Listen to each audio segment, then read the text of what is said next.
টমেটোর ফলন পাবে। শসার বীজ দিলাম।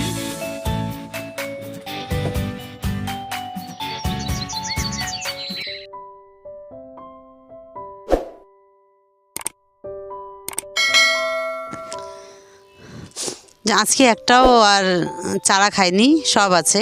এই যে চারাগুলো বড় হচ্ছে, কারণ কালকে একটাই মনে হয় ছিল ইঁদুর, তো কালকে ওটা আমরা ফাঁদে ধরেছি, তোমরা তো দেখেছো। তো আজকে আর নেই, সব গাছ আছে সুন্দর করে। যাই হোক, আসসালামু আলাইকুম, আশা করছি তোমরা সবাই ভালো আছো। তো আমিও ভালো আছি। আজকে একটা নতুন ব্লগ নিয়ে তোমাদের সামনে হাজির হলাম। তো আমি ছাদ বাগানে কী করি সেটা তোমাদেরকে দেখাই।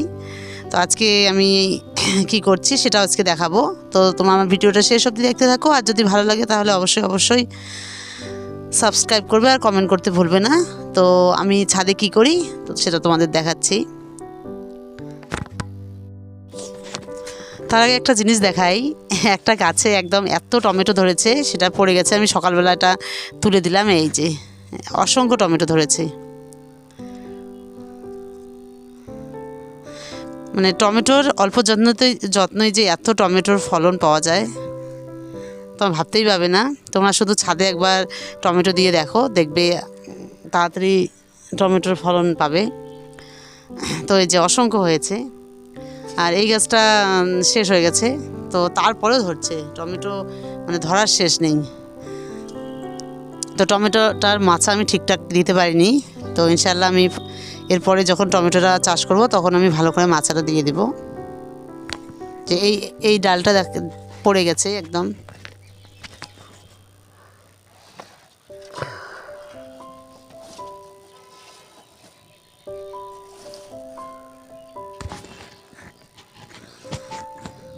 তো টমেটোটা ভালোই লম্বা হয় গাছটা, ওই জন্য এর মাচাটা দিলে ভালো হয় টমেটোর। তো যাই হোক, এই জায়গাটায় ভর্তি হয়ে আছে টমেটো দিয়ে। তো আমি যেটা দেখাতে চেয়েছি তো সেটা আমি এখন তোমাদের দেখাবো। চলো আমি কি দেখাই তোমাদের।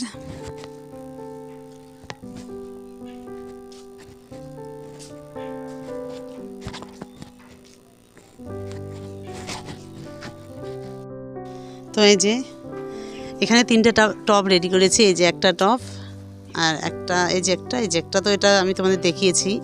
তো এখানে আজকে কিছু বীজ দেব। তো তার আগে আমি এখানে একটু গোবর সার দিয়ে নিই, কারণ গোবর সার একদম দেওয়া হয়নি। তো আমি গোবর সার দিয়ে নিই, সেটা তোমার ভিডিওটা শেষ অবধি দেখো আমি কীভাবে ওখানে বীজগুলো দেই।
তো এই যে আমার টবে গোবর সার দেওয়া হয়ে গেছে, একদম রেডি এবার।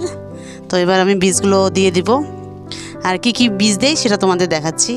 এই যে 3টে টবেই রেডি আছে, এবার আমি বীজ দিয়ে দেবো। তো আমি কি বীজ নিচ্ছি সেটা তোমাদের দেখাচ্ছি। তো এই যে বাটিতে আমি বীজ নিয়েছি।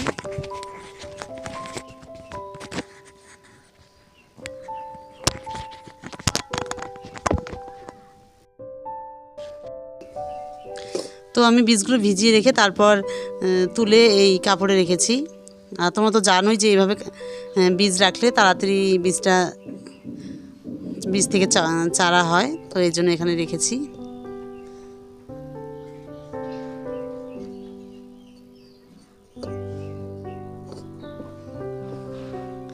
এই যে এটা হলো পুঁই শাকের বীজ। তো পুঁই শাক এখন খুব তাড়াতাড়ি হয়, তো আমি এই পুঁই শাকের বীজটা এবার দিয়ে দিব। আর এখানে আছে শসা, করলা, আর হলো ঝিঙেটা নেইনি, ঝিঙে গাছ আছে, আর শসার গাছ যেহেতু সব খেয়ে নিয়েছে, তো শসাটা দিয়ে দিব। তো চলো আগে আমি পুঁই শাকটা দেই, সেটা তোমাদের দেখাচ্ছি। তো তোমরা এরকম করে ভিজিয়ে রেখে তারপর দেবে, দেখবে খুব তাড়াতাড়ি বীজ থেকে চারা হয়। তো যাই হোক, আমার এই যে এই কটায় নিলাম আগে, তো আমি 2টো টবে দিয়ে দিব।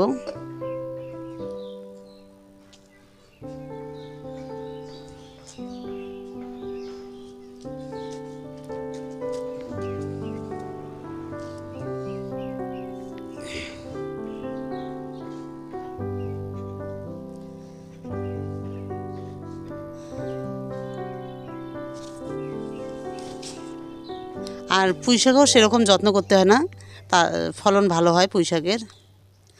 আর পুঁই শাক এই সময় খুব ভালো হয়।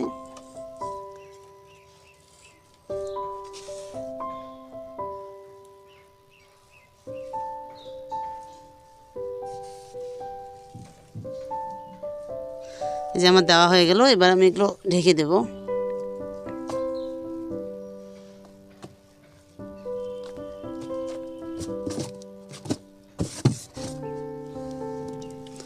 তো আমার একটা টবে দেওয়া হয়ে গেল, এবার আরেকটা টবে দেব।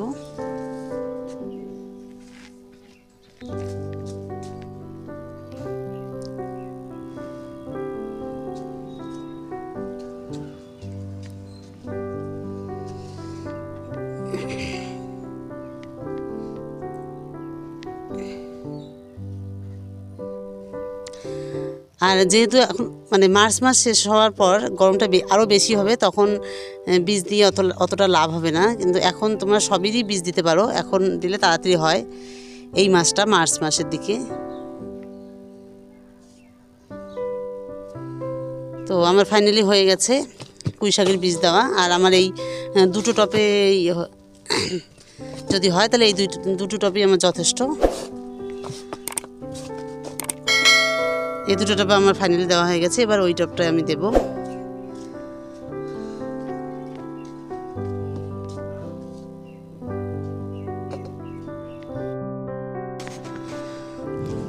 তো আমি বীজগুলো দিলাম, কিন্তু এত রোদ উঠেছে, এই যে এত রোদ উঠেছে, তো এটা এরকম করে রাখা যাবে না। তো তার জন্য একটা সিস্টেম করতে হবে, সেটা হলো এই 2টো টপকে ঢেকে দিতে হবে, তাহলে ঢেকে দিয়ে আর রোদটা লাগবে না। এরকম 2 দিন যদি ঢেকে রাখা যায় তাহলে বীজটা তাড়াতাড়ি হয়, চারাটা।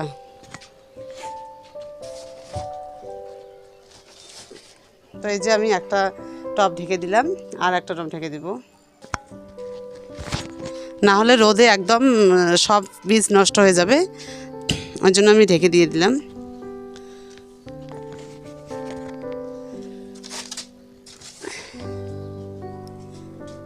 আর আমি বাকি টবটাও এরকম করেই ঢেকে দেই।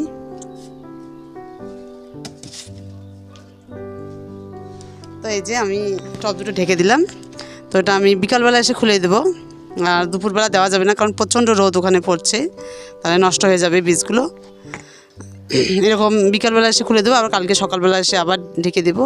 এরকম করে যখন বীজ চারাটা হবে তখন একদম ফাইনালি খুলে দেবো, তখন তো রোদ লাগবেই চারায়, তোমরা জানো। তো যাই হোক, আর যে কী কী বীজ আছে সেটাও তোমাদের দেখাচ্ছি।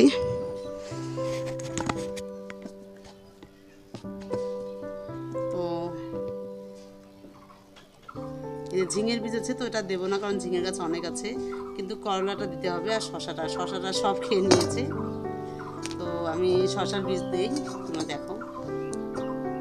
আর তোমাদের একটাই রিকোয়েস্ট, তোমরা যদি আমার চ্যানেলটা নতুন দেখো তাহলে অবশ্যই সাবস্ক্রাইব করবে, আর যারা অলরেডি সাবস্ক্রাইব করেছো তাদের অসংখ্য ভালোবাসা।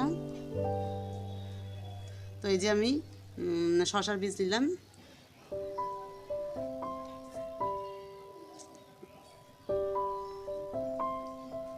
কোন টবে দিই সেটা তোমরা দেখো।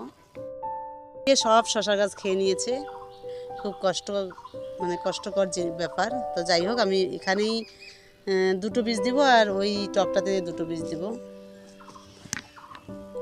আর এটা ঢাকতে হবে না, যেহেতু উপরে মাছা আছে।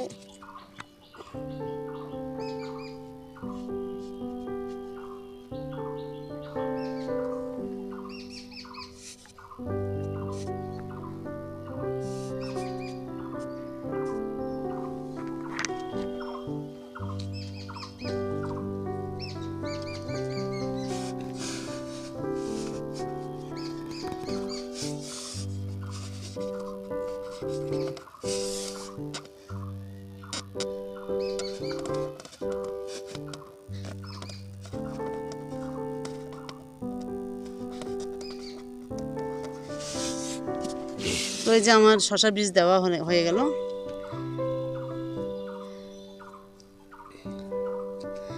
তো আমার পুঁই শাক আর শশা বীজ দেওয়া হয়ে গেল। তো আজকের ব্লগটা আমি এখানেই শেষ করছি। যদি তোমাদের ভালো লাগে তাহলে অবশ্যই কমেন্ট করবে, সাবস্ক্রাইব করতে ভুলবে না।